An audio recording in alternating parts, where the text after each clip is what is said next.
पांडे साहब को। आज आपका विषय है गायत्री तपोभूमि की योजनाएं। सम्माननीय पांडे साहब BHEL भारत हैवी इलेक्ट्रिकल में जो है आप जनरल मैनेजर से सेवानिवृत्त हुए हैं। कुछ दिनों तक आप मध्य प्रदेश में MP इलेक्ट्रिकल में मैनेजिंग डायरेक्टर भी रहे हैं। 1994 से पूरा समय आप यहाँ दे रहे हैं। निर्माण योजना पत्रिका के संपादक हैं आप। यहाँ की व्यवस्था में आपका भूतपूर्व योगदान है। बिना विलंब के सम्माननीय पांडे साहब को हम आमंत्रित करते हैं कि गायत्री तपोभूमि की योजनाओं के संबंध में हमारे शिविरार्थी भाई बहनों को बताने की कृपा करें। सम्माननीय पांडे साहब, एक फार्म मैं दे रहा हूँ आपको, संकल्प पत्र। ये तारीख आपको 29 से और 28 से 29 अक्टूबर लिखना है और आपके जो संकल्प है उसमें लिख करके कल आप दे दीजिएगा। आप आराम से शाम को भर लीजिएगा। अभी केवल मैं बांट दूंगा आपको बीच में, ठीक है ना? धन्यवाद। धन्यवाद। बोले परम पूज्य गुरुदेव की परम वंदनीय माता जी की, गायत्री माता की धन्यवाद। कृपया कमर सीधी करें, मेरे साथ साथ एक बार गायत्री मंत्र बोलें। ओम भूर्भुवः स्वः तत्सवितुर्वरेण्यं भर्गो देवस्य धीमहि धियो यो नः प्रचोदयात्। बहनों भाइयों, आप लोग इस प्राणवान कार्यकर्ता शिविर में आए। आपसे मिशन की क्या अपेक्षाएं हैं, इससे बात शुरू करके पत्रिका के संबंध में, पुस्तक मेले के संबंध में बातें आपसे की गई और हम योजनाओं पर आ रहे हैं। पूज्य गुरुदेव ने अपने गुरु का दर्शन पाया 15 वर्ष की उम्र में और अपने गुरु का निर्देश पाकर के वे एक अद्भुत अभियान पर अपने आप को नियोजित कर दिए और वह था अपनी पात्रता का विकास करते हुए उनसे जुड़े हुए जो अन्य लोग थे उनको और उनकी पात्रता का विकास करना, साथ ही तमाम सारे लोगों को अपने साथ जोड़ना। अभी इसको पढ़िए नहीं, फार्म को सिर्फ रख दीजिए, पढ़िए नहीं, खाली मोड़ के रख लीजिए, केवल बांटा जा रहा है, पढ़िए नहीं अभी उसको, अभी रख लीजिए, बाद में पढ़ देखिएगा।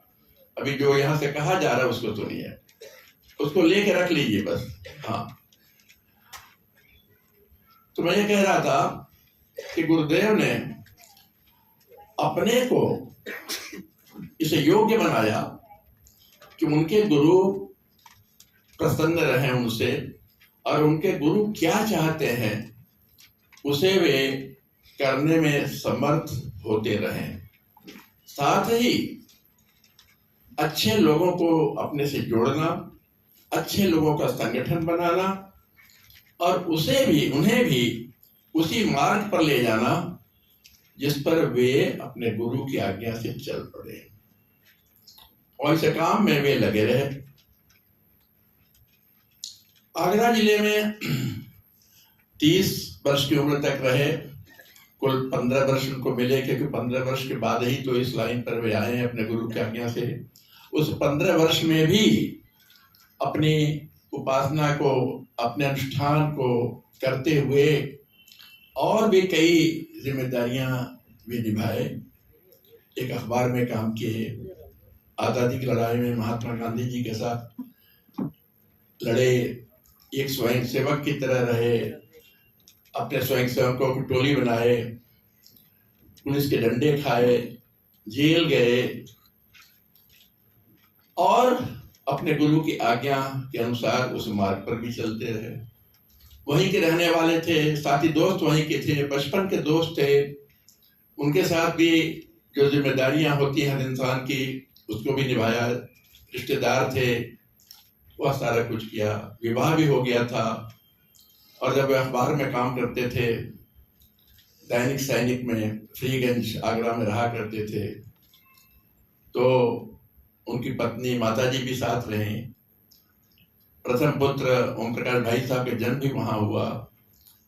तो पारिवारिक जिम्मेदारियां, सामाजिक जिम्मेदारियां और अपने गुरु के द्वारा दी गई जिम्मेदारियां, इन तीनों को संभालते हुए आगे बढ़े और राजाजी की लड़ाई में हिस्सा लेते हुए एक अखबार में भी काम किया, जिसके माध्यम से महात्मा गांधी का संदेश, स्वतंत्रता का संदेश और अपनी कविताएं मत के रूप में, मत के नाम से वे छापा करते थे और लेख भी लिखा करते थे, ताकि लोगों को प्रेरणा मिले कि आज़ादी की लड़ाई में हर व्यक्ति को आगे बढ़ना चाहिए।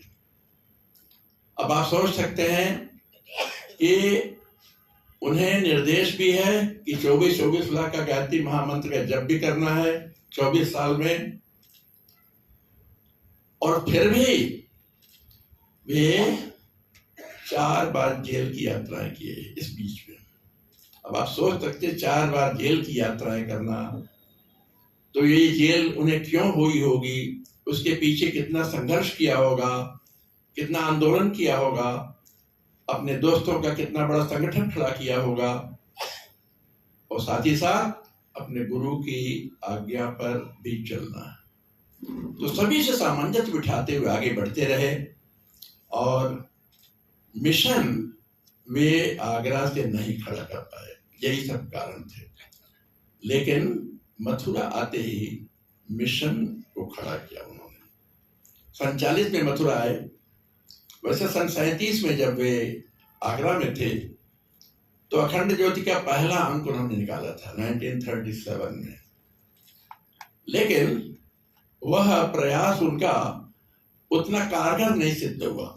पत्रिका छपी, लेकिन उसकी जो उपयोगिता जैसी होनी चाहिए थी उसमें वे सफल नहीं हुए, क्योंकि उनके आगे पीछे राइट लेफ्ट मिशन जैसी भावना के लोग नहीं थे, और वे स्वयं भी इतनी सारी गतिविधियों में लिप्त थे कि इधर ध्यान नहीं दे पाए।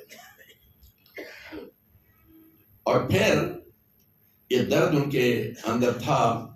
समय जब आया तो आगरा छोड़ करके मथुरा आए, और आगरा की सारी जिम्मेदारियां आगरा ही रह गई, और मथुरा में केवल वे और उनका मिशन। और इसके लिए उन्होंने एक नई विधा शुरू कर दी थी आगरा, यहाँ मथुरा आके, कि प्रतिदिन वे लेखन कार्य करते थे, और यह प्रतिदिन लेखन का कार्य उनका आगरा में नहीं हो पाया था। ये कब करते थे?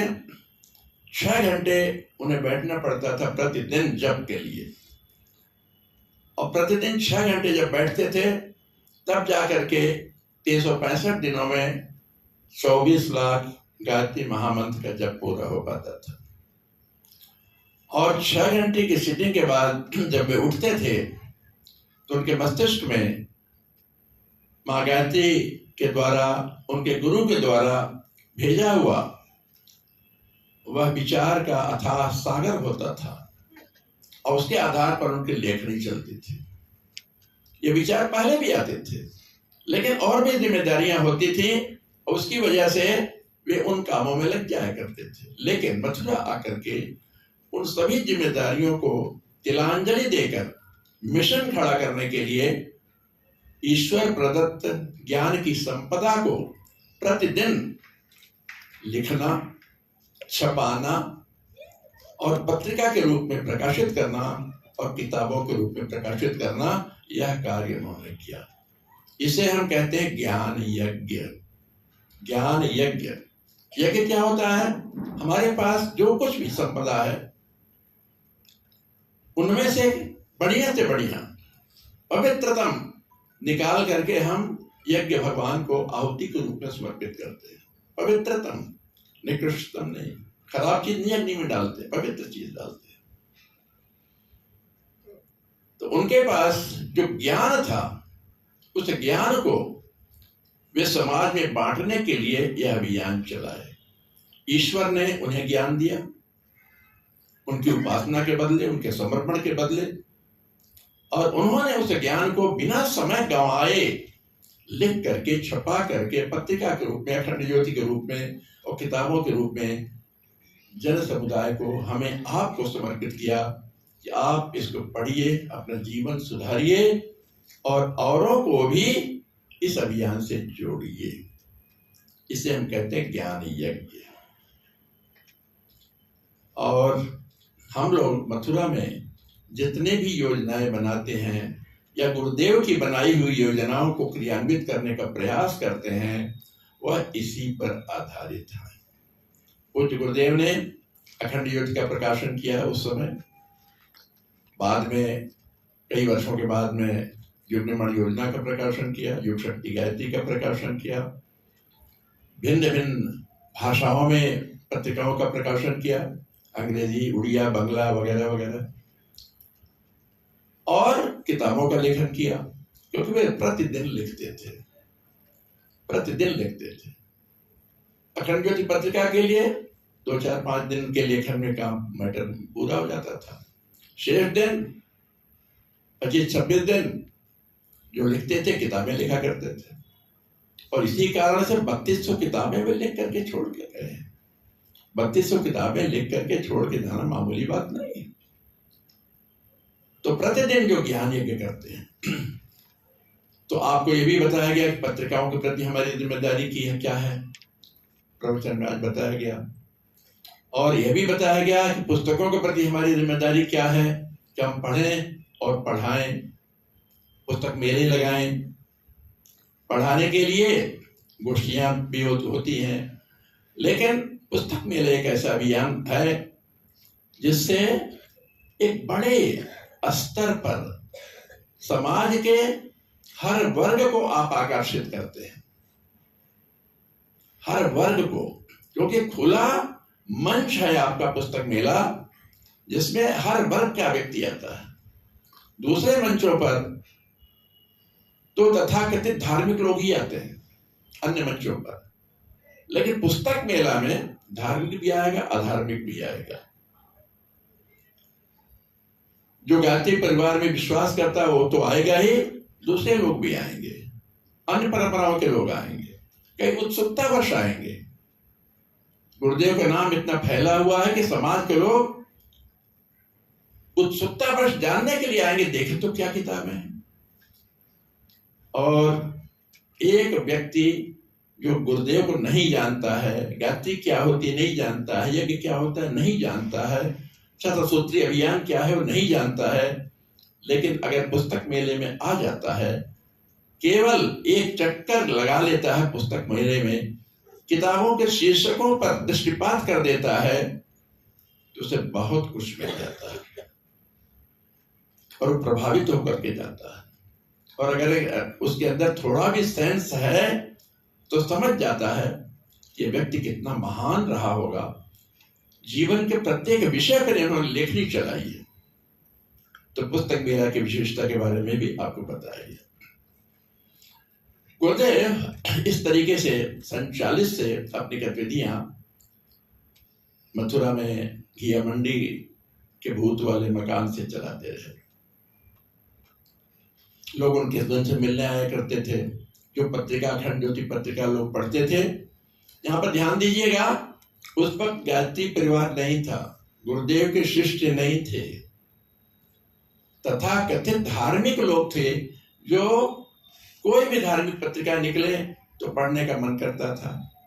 कल्याण पत्रिका उन जमाने में हिंदी में निकलती थी, और भी बहुत सारी निकलती होंगी भिन्न भिन्न भाषाओं में, और वे लोग उससे पढ़ा करते थे। और जब अखंड ज्योति पत्रिका निकली तो किसी ने पढ़ा, किसी और से बात किया, तो लोग आकर्षित हो गए, तो उसको भी पढ़ने लगे। और उन्हें ऐसा लगा कि अन्य धार्मिक पत्रिकाओं में जो आनंद आता है, अखंड ज्योति को पढ़ने में कुछ और अलग प्रकार का ही आनंद आता है। और वे फिर अखंड ज्योति पढ़ने लगे। और जब अखंड ज्योति पढ़ने लगे तो सचमुच अलग प्रकार का आनंद आता था। और किसी बहाने मथुरा आए, किसी बहाने मथुरा तीर्थ यात्रा के लिए आए, तो चलो जरा मिलते चले। घिया मंडी में पंडित श्री राम शर्मा आचार्य जी का पता लिखा रहता है, अखंड ज्योति में जरा देखें क्या है। और वहां आए, थोड़ा मिले जुले, बातचीत किए, तो और मजा आ गया, और आनंद आ गया, और तृप्ति का लेवल बढ़ गया।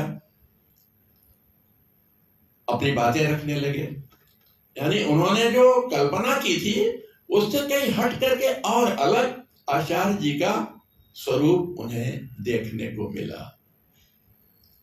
और फिर एक ऐसी स्थिति आती थी कि वे आचार्य जी को छोड़ के जाना नहीं चाहते थे।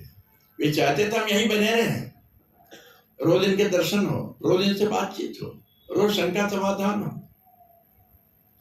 लेकिन ऐसा संभव नहीं हो पाता था। और यह क्रम सन 40 के बाद चलता रहा, लगभग 10 वर्षों तक। कुछ लोग गुरुदेव से खुल करके निवेदन किए कि गुरुदेव कोई ऐसी व्यवस्था बनाए कि जहाँ हम लोग आए, कुछ दिन रहें आपके पास, आपका सत्संग हो, आपके साथ बैठे, कुछ कहें आपसे, कुछ आपकी सुने। चाहे कोई धर्मशाला बना दीजिए, कोई आश्रम बना दीजिए, कोई मंदिर बना दीजिए, कुछ तो कर दीजिए। क्योंकि हम लोग आते हैं, धर्मशाला में रुकते हैं, होटल में रुकते हैं, पंडा के यहाँ रुकते हैं, और भी परेशानियां बाहर की रहती हैं। हम चाहते हैं कि शुद्ध रूप से आपके बन करके कुछ दिन रहे। और इस तरह का जब निवेदन गुरुदेव के पास आया तो लोगों ने विचार किया, माता जी, गुरु जी ने, फिर ये निर्णय हुआ कि हाँ, अपना कोई स्थान होना चाहिए। और सन 1953 13 साल में ये गायत्री तपोभूमि मंदिर, गायत्री माता का मंदिर बनकर तैयार हो गया था। आप सोच सकते हैं कि मथुरा के बाहर रहने वाला, आगरा जिला का रहने वाला व्यक्ति, जिसको कोई नहीं जानता, एक तपस्वी है, 6 घंटे बैठ के जप करता है, 2.5 से 4 घंटे बैठ के लेखन कार्य करता है, इन्हें कौन जानता है? पत्रिका के पाठक, एक संपादक कोई होंगे, बहुत सारी पत्रिकाएं हैं, संपादक लोग हैं, कौन जानता संपादक को? कोई व्यक्ति रूप से कोई जानता तो है नहीं। लेकिन गुरुदेव ने मात्र 13 वर्षों में यह स्थान खड़ा कर दिया, जो कि अपने मिशन की जड़ है।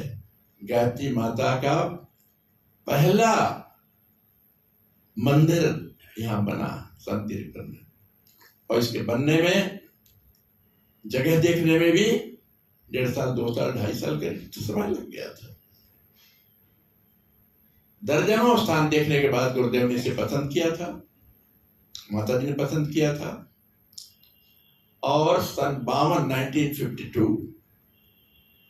गुरुदेव ने गीता जयंती के दिन इस जमीन की रजिस्ट्री की थी, गीता जयंती।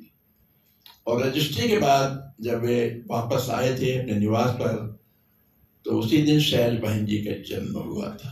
गीता जयंती के दिन शैल बहन जी का जन्म और गायत्री तपोभूमि का जन्म एक ही दिन है। कुछ दिन बीत गए और माता जी एक बार गुरु जी से पूछ पड़ी कि जब तक ये जमीन नहीं खरीदी गई थी, आप बहुत इसके बारे में व्यग्र रहा करते थे, उसके बारे में हमसे तरह तरह की बातें करते थे। पहले जमीन तलाशने में क्या क्या परेशानियां हैं, कहाँ का जमीन देखनी है, ये सब बातें करते थे। और जब जमीन खरीद ली जाएगी तो जब बनेगा तो उसे क्या गतिविधियां चलाएंगे, आपके सारे सपने जो आप चर्चाएं आप हमसे किया करते थे। और कई जगह मुझे भी लेकर के आप गए जमीन को सिलेक्शन में। लेकिन अब मैं देख रही हूँ कि इधर जब जमीन की रजिस्ट्री हो गई है और कई दिन बीत गए हैं, आप उसके बारे में कोई चर्चा ही नहीं करते, कुछ बोलते ही नहीं है। मुझे बड़ा आश्चर्य हो रहा है कि बात क्या है, क्या हो गया, ऐसी क्या स्थिति आ गई? एकदम मौन है, आप उसके बारे में कोई बात नहीं करते और तरह बातें करते हैं, लेकिन गायत्री मंदिर या जमीन इसके बारे में कोई बात नहीं करते। तो गुरुदेव सुने, थोड़ी देर चुप रहे, सोच रहे होंगे कैसे हम बात रखें, लेकिन बात तो रखनी ही थी। तो गुरुदेव ने अपनी बात रखी। उन्होंने कहा कि हाँ, आप ठीक कह रही हैं, मैं बड़े असमंजस में हूँ और मुझे समझ नहीं आता मैं क्या करूँ। मेरा एक सपना था, उस सपने की पहली कड़ी थी ज़मीन खरीदना, उसके पहले की कड़ी थी ज़मीन को तलाशना। तो आपने ज़मीन तलाशने में सहयोग किया और अब ज़मीन खरीद करके रजिस्ट्री हो गई है, अब काम पूरा हो गया। अब आगे का जो काम है उसके बारे में बात क्या करना है, उसे शुरू करना चाहिए, लेकिन मैं मजबूर हूं, विवश हूं। उसके लिए पैसा चाहिए, पैसा है ही नहीं। जब हो तब तो कुछ बात करें, जब है ही नहीं तो हम बात क्या करें। हम चुप हैं, कुछ बोल नहीं पा रहे हैं।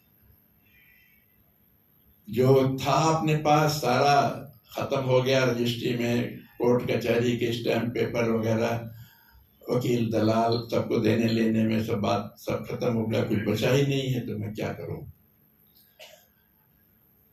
तो माता जी ने अपने सारे जेवर दे दिए थे, सारे जेवर बिना समय गंवाए। उसी समय जो शरीर पर थे, जो पेटी में बक्से में बंद थे, वो सारा कुछ निकाल के गुरुदेव के चरणों में रख दिया था। गुरुदेव पत्रिका में जब से विचार बना था मंदिर बनाने का, इसके बारे में हमेशा कुछ न कुछ लिखा करते थे। जमीन कहाँ का तलाशने जाते थे वो भी लिखते थे, किससे बात हुई, क्या बात हुई, किसने क्या कहा, यानी मंदिर के बारे में हर बात पत्रिका में हर महीने लिखा करते थे। जमीन की रजिस्ट्री होने वाली है, जमीन पसंद आ गई है, ये भी लिखा करते थे। और लोगों का कुछ न कुछ अनुदान आता था, लेकिन इतना स्वल्प आता था कि उससे कोई ज्यादा बात आगे बढ़ाने की बात नहीं थी। और वह सब कुछ जो आया हुआ था सब खर्च हो गया था जमीन के खरीदने में। लेकिन माता जी का यह त्याग, पहला गुरुदेव का त्याग, अपने को खाली कर दिया, फिर माता जी का त्याग उन्होंने भी खाली कर दिया। जिस अभियान में पति पत्नी दोनों इस तरीके से निश्चल भाव से अपने को खाली करके आगे बढ़ जाते हैं, उस अभियान को तो सफल होना ही है। और ईश्वरीय प्रेरणा काम करती है ऐसे में। और पत्रिका के पाठक धीरे धीरे अपना योगदान भेजने लगे। 1-1 रुपए के मनी ऑर्डर खूब आने लगे। 11 रुपया, कोई 5 रुपया, कोई 2 रुपया। उस समय लिस्ट में मैंने देखा 301 रुपया का सबसे बड़ा अनुदान आया था। 301 रुपये का उस जमाने में। 1-1 रुपये के तो बहुत सारे आते थे। शुरू में थोड़े से आते थे तो 1-1 का नाम लिखते थे गुरुजी, पत्रिका में छापते थे। 1 रुपया, नाम, पता, कहाँ रहने वाले हैं, पूरा लाइन में हर एक का लिखते थे। जब उनकी संख्या बढ़ने लगी तो ऊपर हेडिंग दे देते थे 1 रुपया भेजने वाले परिजन। तो रनिंग में नाम और पूरा पता न दे के जगह का नाम ऐसे करके कामा दे दे के रनिंग में दिया करते थे। तो जनता जनार्दन का पैसा आने लगा। उन्हीं दिनों बिरला जी भी सामने आए थे देने के लिए, लेकिन गुरुदेव ने उनको निराश कर दिया था। तो इस तरीके से ये बात चलती रही और माता जी का जेवर देना, लोगों का थोड़ा थोड़ा मनी ऑर्डर आना और यह स्थान बन गया। और गायत्री जयंती 1953 में इसकी प्राण प्रतिष्ठा हुई। प्राण प्रतिष्ठा हो गई अपना शतकुंडी 108 कुंडी यज्ञ में।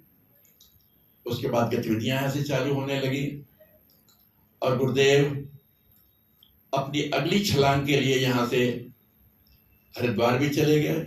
इस बीच 53 में जब प्राण प्रतिष्ठा उन्होंने किया तो घोषणा किया, अगले दिन उन्होंने दीक्षा देना शुरू किया। गुरुदेव ने माता जी को पहली दीक्षा दिया, एकादशी के दिन दीक्षा देना शुरू किया।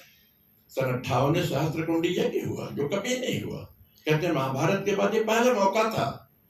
ऐसे तमाम ऊंची ऊंची उपलब्धियां यहाँ पर होती रही। यानी इस मिशन को शून्य से शिखर तक पहुंचाया। यहाँ यज्ञ कोई जानता नहीं था, गायत्री कोई जानता नहीं था, वहां सहस्त्रकुंडी यज्ञ हुआ। गायत्री माता के मंदिर कहीं अगर होगा तो पंचकुंडी कहीं मिल जाए या चित्र हो जाए, कहीं होता होगा, नहीं, गुरुदेव ने एक मुखी गायत्री माता का प्रथम मंदिर यहाँ बनाया और 73 में सब छोड़ छाड़ करके आगे बढ़ गए, हरिद्वार गए, शांतिकुंज की स्थापना किए, हिमालय चले गए और वहां से गतिविधियां नए सिरे से शुरू किया। टोलियां यहाँ से निकला करती थी। गुरुदेव के यहाँ से जाने के बाद भी कई वर्षों तक टोलियां निकली हैं। हम लोग यहाँ से टोलियों में गए हैं, क्षेत्रों में हम लोग को बता देते थे, क्षेत्रों से हम टोलियां भेजते थे यहाँ के तपोवन के निर्देशन पर। गतिविधियां सारी चलती थी यहाँ से।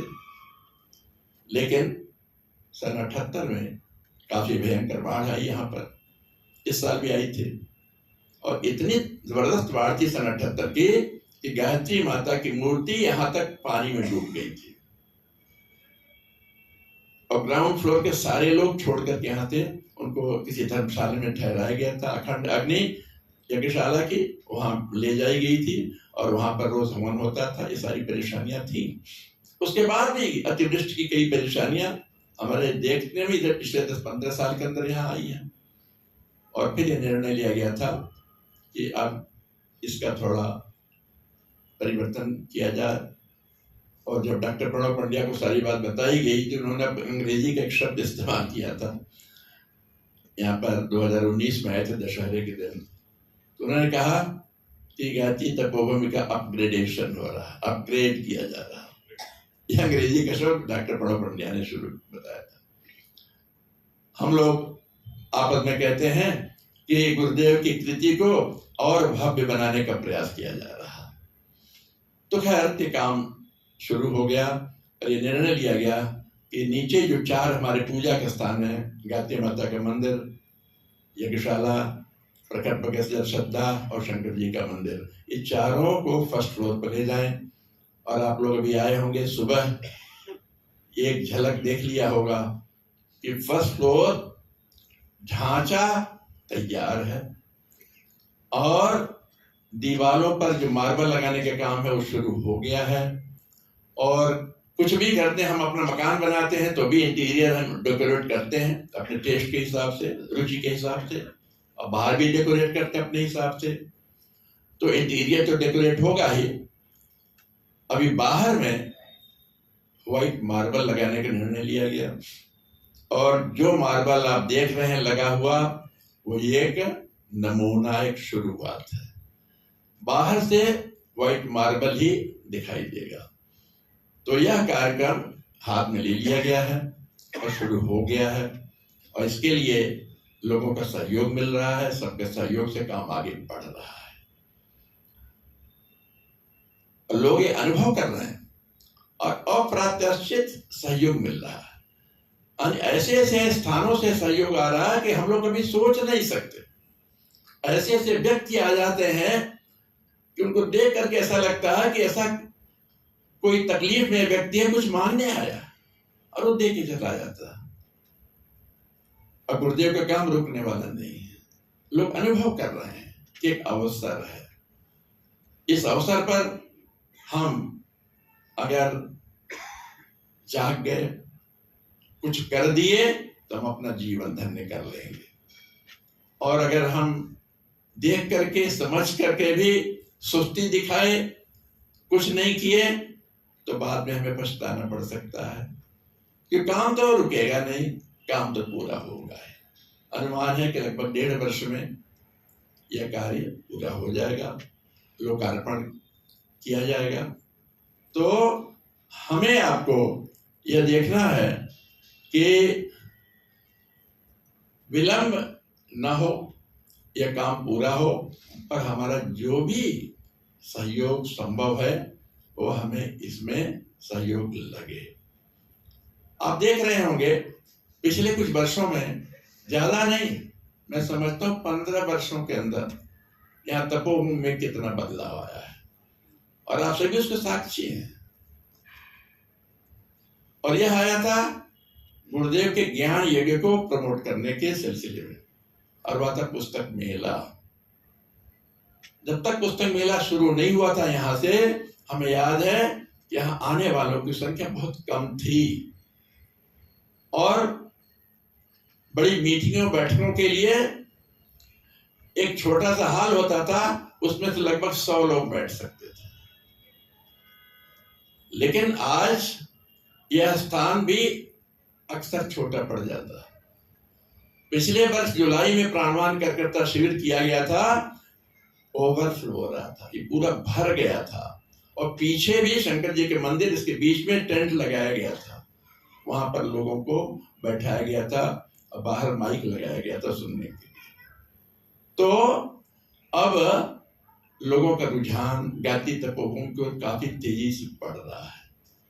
और इसके लिए जब तपोवन किसी कोई बात समाज के लोगों के बीच में रखता है, लोग उसे सुनते हैं, मानते हैं। और लोगों का यही कथन है कि तपोवन तो कभी कभी किसी बात के लिए कहता है, हमेशा तो कहता नहीं है। और जो कुछ योगदान लोग दे रहे हैं वो स्पष्ट दिखाई भी दे रहा। और पहला अभियान जो हम लोगों ने शुरू किया था पुस्तक मेला के बाद, वह था कि जब पुस्तक मेला सफल होने लगे तो हमारा एक छोटा सा प्रेस यहाँ होता था, पुराना आप लोगों ने देखा होगा। तो हम लोगों ने विचार किया कि जिस तरीके से पुस्तक मेला की प्रगति हो रही है, इस छोटे से प्रेस से काम नहीं चलेगा, हमें बड़ा प्रेस लगाना होगा। फिर बिरला की जमीन बिरला मंदिर के पड़ोस में ले करके और बहुत बड़ा प्रेस बनाया गया और चार मंजिला बिल्डिंग है, आप लोग जाके देख सकते हैं। वह इस आधार बनाया गया कि उस जमाने में जब पुस्तक मेला लगाने की नौबत आई थी तो हम गर्व से कहते हैं गुरुदेव ने 3200 किताब लिखी, हमारे यहाँ से मात्र 300 किताब प्रकाशित होती थी। इतना स्तर नीचे गिर गया था। हम लोग की ढिलाई गुरुदेव के विचारों के प्रति, गुरुदेव की विचार क्रांति के प्रति। गुरुदेव ने कितनी मेहनत से ये सब तैयार किया, किताबें और पत्रिकाएं और नित्य लेखन करते थे। आप सोच सकते हैं 6 घंटे जप करना, फिर 2.5 से 4 घंटे रोज लिखना। और उसके बाद माता जी एक गिलास जल लेके आती थी, गुरुदेव जल ग्रहण करते थे। 8-10 घंटे तक बिना जल ग्रहण किए व्यक्ति रोज एक अभियान में लगा हुआ है। और हमारे अंदर उदासीनता हो, हम पत्रिकाएं न पढ़ें, न पढ़ाएं, न बांटें, सदस्य न बनाएं, छोटी छोटी बहानों में अरे इसका रेट बढ़ गया, अरे कितना बढ़ गया। इतना खर्चे हम अपने घर परिवार पर और दूसरे आयोजनों में कर डालते हैं। अब 200, 300, 350, 400 कुछ कितना बढ़ गया साल भर के में, और लोग इसके छोटी छोटी बातों पर उलझे रहते हैं। तो गुरुदेव का काम रुकने वाला नहीं है, और अगर हम सुस्ती करते हैं हम अपना नुकसान करते हैं। मुझे अभी याद पड़ रहा है उस समय जब मंदिर निर्माण शुरू हुआ था, उस समय गुरुदेव ने पत्रिका में कुछ लिखा था, ध्यान से सुनिएगा। गुरुदेव लिखते हैं कि गायत्री माता अगर चाहती तो किसी एक व्यक्ति के मस्तिष्क में एक विचार भर देती और अकेले वह एक व्यक्ति पूरा मंदिर बनवा देता। परंतु माता ऐसा नहीं चाहती। माता अपने सभी बच्चों को एक अवसर दे रही है कि उनका हर बच्चा अपने जीवन को धन्य कर ले और अपने धन को भी धन्य कर ले। क्यों? समझिए कि जो मंदिर निर्माण हो रहा है, गुरुदेव की कृति को और भव्य बनाने का जो कार्य हो रहा है, यह हमारे आपके लिए एक अवसर है, गुरुदेव की भाषा में, कि हम अपना जीवन धन्य कर लें और अपने धन को भी धन्य कर लें। ईश्वर ने हमें जीवन दिया है और धन भी जो हमारे पास आया है ईश्वर का दिया हुआ है। और ईश्वर जब चाहे तो हमारा धन भी खींच सकता है और हमें भी बुला सकता है। तो सब ईश्वर की वजह से है। तो अगर हम परमात्मा पर, ईश्वर पर विश्वास रखते हैं तो ईश्वर का दिया हुआ धन या ईश्वर के दिए हुआ जीवन अपना हम गुरुदेव के, भगवान के काम में लगा दें, ये एक बड़ा अवसर मिला है। और अगर हम ऐसा करते हैं तो हमारा स्टेटस, हमारा लेवल, हमारी प्रतिष्ठा और ऊंची उठेगी। बाहर के लोग तो कहेंगे कि ज्ञाति परिवार वालों ने बहुत अच्छा मंदिर बनवा दिया। अपने घर के लोग, जब हमारे बेटे बेटियां, नाती नातिने, पोते पोतियां, ये लोग आएंगे, कभी देखेंगे तो कहेंगे हमारे बाबा आते थे, हमारे दादी आती थी, हमारे नाना आते थे, हमारे नानी आती थी, और हमारे नानी ने वो ऐसा बोला, हमारे नाना ने ऐसा बोला, और हमारे नाना कहते थे कि उन्होंने भी गुरु जी के जमाने में 1 रुपया मनी ऑर्डर भेजा था, उस 1 रुपये की याद आएगी। हमारे नाना बोलते थे उन्होंने गायत्री मंत्र लेखन इतनी कॉपियां लिखी और यहाँ प्रतिष्ठित की गई है, तो लोग याद रखेंगे। तो जो भी आपका हमारा अभियान होगा इस तरफ, इसकी प्रशंसा की जाएगी। तो यह एक अवसर मिला है जो कि बार बार नहीं आने वाला और ये काम रुकने वाला भी नहीं है। आप खुद देखिए कि पुस्तक मेला के बाद जो प्रेस बना, प्रेस के बाद हमारा साहित्य के स्टॉल बना, ऑफिस बना, ये जगह बनी, ये जगह मामूली जगह है, कितनी बड़ी जगह, कितना बड़ा हाल है, ऊपर भोजनालय है, उसके ऊपर 18-19 कमरे हैं, लिफ्ट लग गया है आप सभी के सहयोग से। तो सब लोग मिल करके ये सभी का योगदान है और सभी की जगह है। बिरला जी का अगर पैसा लेकर के गुरुदेव मंदिर बना देते तो गुरुदेव का नाम कम, गायत्री माता का नाम कम, बिरला जी का नाम ज्यादा हो जाता। जैसे हर जगह बिरला मंदिर है, लेकिन यह स्थान गायत्री तपोभूमि, गायत्री तीर्थ, और गुरुदेव के बिना बताए गुरुदेव अपनी पब्लिसिटी कभी नहीं चाहे हैं, फिर भी गुरुदेव की जय जयकार होती है, माता जी की जय जयकार होती है, क्योंकि उन्होंने अपने आप को खाली किया। शुरुआत अपने घर से की। चैरिटी बिगिंस एट होम, अपने से शुरू करना होता है। अपने को गुरुदेव खाली करते हैं, माता जी खाली कर दे तो कितना योगदान आने लग गया। 2019 में दशहरे के दिन शिलान्यास हुआ था। डॉक्टर साहब शैल बहन जी आए थे और तैयारियां हो रही थी, अभी कार्यक्रम शुरू नहीं हुआ था, भूमिका बन रही थी। शैल बहन जी ने मेरे कान में धीरे से कहा कि भाई साहब इस काम के लिए हम 10 लाख दे रहे हैं। तो मैंने उनसे पूछा आपकी अनुमति हो तो मैं अनाउंस कर दूं? बोली हाँ अनाउंस कर दीजिए। तो हमने उनका नाम लेकर के अनाउंस कर दिया, खूब तालियां बजी। और जब शैल बहन जी को बोलने का अवसर मिला, इस बात को शुरू की, लेकिन उनका गला रुंध गया। वे काफी समय तक आवाज नहीं निकली उनके गले से। और बड़ी हिम्मत करके जब उन्होंने कहा तो ये कहा कि हमारे माता पिता ने इस जिस कार्य के लिए अपना सब कुछ न्यौछावर कर दिया, उस कार्य के प्रति उनकी संतान होने के नाते हमारा भी कुछ फर्ज होता है।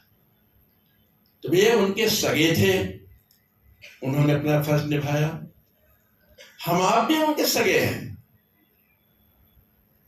यानी शिष्य परंपरा में शिष्य भी गुरुदेव को, वो शिष्य जो गुरुदेव को समर्पित है, जो अनुभव करता है कि आज हम जो कुछ भी है, हमारे परिवार जो कुछ भी है, जैसा भी है, हमारे गुरु की कृपा की वजह से है। हमारे गुरु मामूली नहीं है, गुरु भगवान है, भगवान के रूप में है। और माता जी बिल्कुल इनकी संगनी के रूप में है, पूरा साथ दी है। और हमारे घर परिवार में सुख शांति है, सब गुरुदेव माता जी की कृपा की वजह से। तो यह एक अवसर है कि हमें और आपको गुरुदेव की इस योजना को, जो कि प्रथम योजना मथुरा से गुरुदेव की है, जो वर्चुअली दिखाई देती आंख से।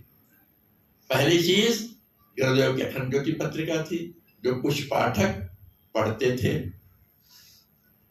दूसरी चीज किताबें छपी, और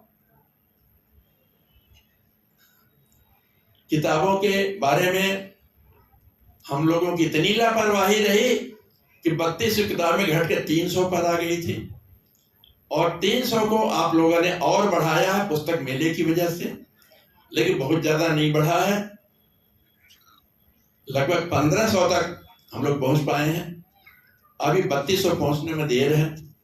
और 3200 पहुंचने की दृष्टि से जो साहित्य का स्टॉल हम लोगों ने 3 मंजिला बनवाया था, वहां लिफ्ट लगवाया था, लेकिन क्योंकि 1500 तक ही पहुंचे तो ग्राउंड फ्लोर पर ये भी काम चल रहा, ऊपर नहीं गए हैं। और बढ़े, संख्या बढ़े तो गुरुदेव की आत्मा तृप्त होगी। और गुरुदेव ने जो पहला निर्गुण को सगुण रूप में प्रदर्शित किया है।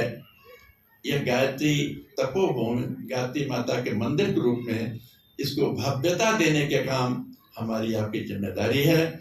और आप लोग यहाँ आए हैं और आप सभी का अभिनंदन करते हैं। आज शाम से आप लोगों को अवसर मिलेगा अपने विचार रखने का।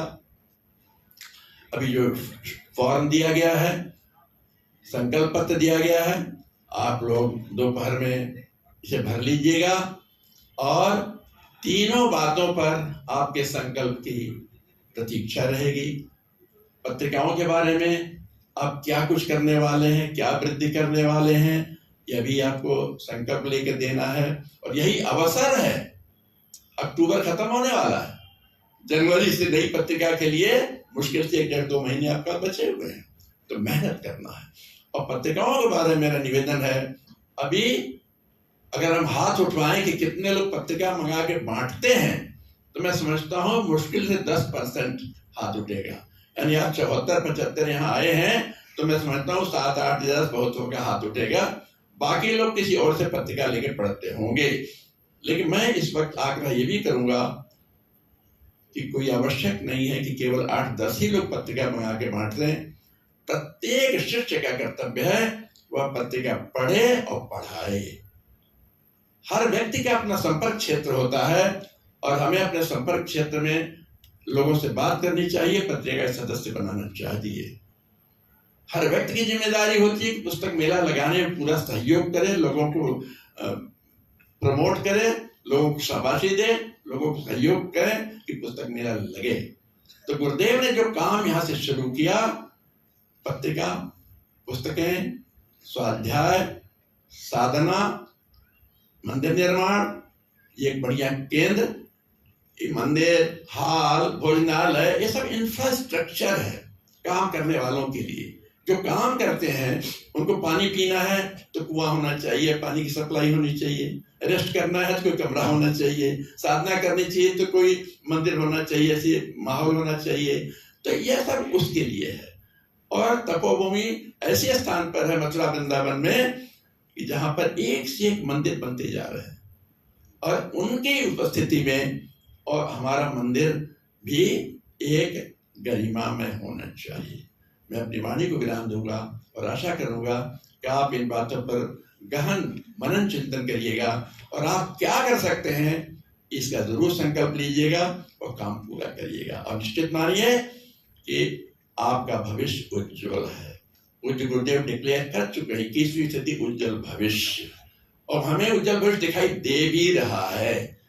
उनकी घोषणा कोई बेकार नहीं गई है। उन्होंने ये भी कहा है समस्त विश्व का नेतृत्व भारत करेगा, और हमें आपको दिखाई दे रहा है कि भारत उस स्थिति में अब पहुंच चुका है। तो हमें आपको गुरुदेव के विचारों को आगे बढ़ाने के लिए गुरुदेव की घोषणा, तुम मेरा काम करो मैं तुम्हारा काम करूंगा, बस हम उनका काम करने लग जाएं और हमारा काम तो गुरुदेव संभाल लेंगे। बहुत बहुत धन्यवाद। और आप सभी के उज्जवल भविष्य के लिए पूज्य गुरुदेव वंदे माता जी से प्रार्थना करके अपनी वाणी को विराम दें। धन्यवाद। धन्यवाद भाई साहब।